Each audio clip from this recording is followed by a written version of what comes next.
I think law school students are planners, but I think what COVID-19 presented with, especially at the beginning, was kind of an unplannable situation. There was just a lot of anxiety about what was going to happen next. At first, in February, like many others, I was like, okay, yes, it's dangerous, but it'll pass.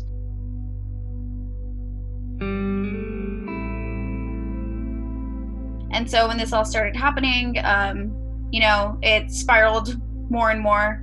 So my confusion and my hope kind of just turned into like a stark reality of just realizing that this is a lot more than anyone ever expected. Seattle ended up being like the epicenter of the COVID-19 for the United States, and it extended to the law community.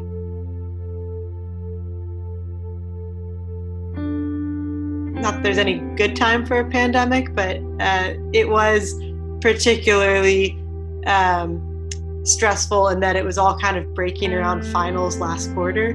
This spring quarter, UW opted to have every class be online as a result of the COVID-19 pandemic across the country and the world. And so all of our lectures, experiential classes, and everything are offered completely on Zoom and through Canvas pre-recorded PowerPoints this quarter.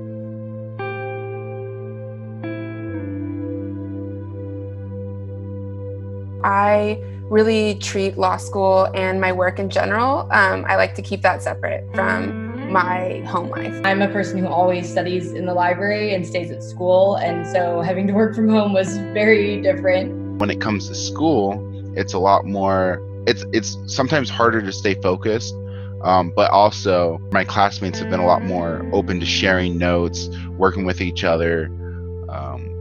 I think we've created some new bonding experiences. You can't really replace the connection that you get from being in the law school, but I think in the smaller groups with people that I do naturally reach out to, or the student groups that I'm a part of, we're doing a lot of Zoom happy hours, just Zoom meetings. It's all Zoom. This is it now. And so in that way, we're staying connected. Being online has made it almost a little bit easier to get people together at once to work through a set of problems or to talk through hypos. I adopted a dog. I know some other students who have adopted animals.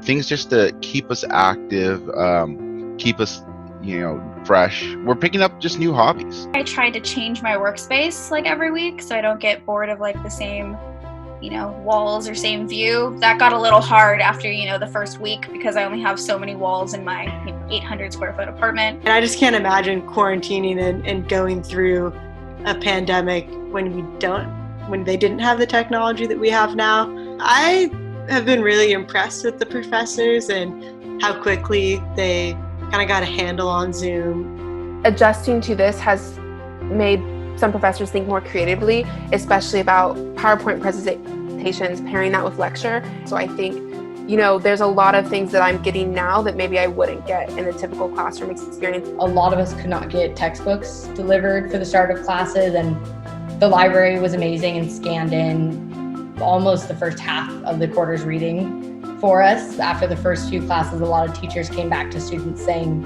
what could I do to make this more productive? I think this is a mirror of what the future of the world kind of looks like. So there are pros and cons, but I do think overall, the more flexible we become in the 21st century, it's all going to be online. I do think this quarter has proven that a lot of meetings can be emails. I have been really impressed with the way that my fellow students are handling this. I think there's a lot of camaraderie between students. It's maybe not the bonding experience that we wanted, but I do think as a community, we are supporting each other through this. And even if it's difficult, I think it's just showing like the resilience that people can have. And I think that that's still kind of something inspiring despite everything going on.